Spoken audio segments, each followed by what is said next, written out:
Hi friends, welcome to our channel. Tollywood most wanted heroine అంటే అందరూ టక్కుని చెప్పే పేరు శ్రీలీల. ప్రస్తుతం అరడజనుకు పైగా ఆమె చేతిలో సినిమాలున్నాయి.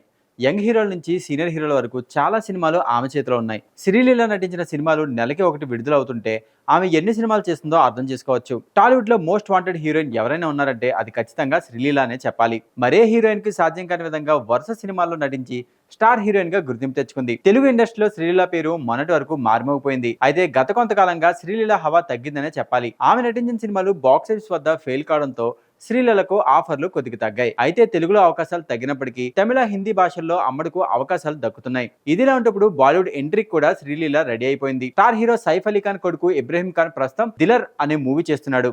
ఇందులో శ్రీలీలని హీరోయిన్ గా తీసుకున్నారు.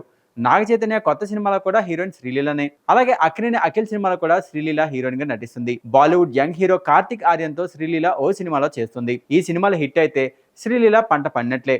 ఇదిలా ఉంటే శ్రీలీల ఇద్దరు పిల్లల్ని దత్తత తీసుకుని వారి సంరక్షణని దగ్గరుండి తానే చూసుకుంటున్నారు. శ్రీలీల ఇదివరకు ఇద్దరు దివ్యాంగ పిల్లలను 2022లో దత్తత తీసుకున్నారు. తాజాగా ఆమె తన సోషల్ మీడియాలో ఒక చిన్న పాపతో ఉన్న ఫోటోని షేర్ చేయడంతో నెటిజన్లు ఆమె మూడో బిడ్డను కూడా దత్తత తీసుకున్నారేమోనని చర్చించుకుంటున్నారు. ఆమె షేర్ చేసిన ఫోటోలో ఒక చిన్నారి పాపను ముద్దు పెట్టుకుంటూ కనిపించారు. అయితే శ్రీలీల ఈ పాప ఎవరు అనే దానిపై స్పష్టమైన ప్రకటన చేయలేదు. కొందరు నెటిజన్లు ఆ పాప ఆమె బంధువుల అమ్మాయి అయి ఉండొచ్చని కూడా అభిప్రాయపడుతున్నారు. శ్రీలీల చిన్న వయసులోనే ఇద్దరు దివ్యాంగ పిల్లలను దత్తత తీసుకోవడం అప్పట్లో అందరినీ ఆశ్చర్యపరిచింది.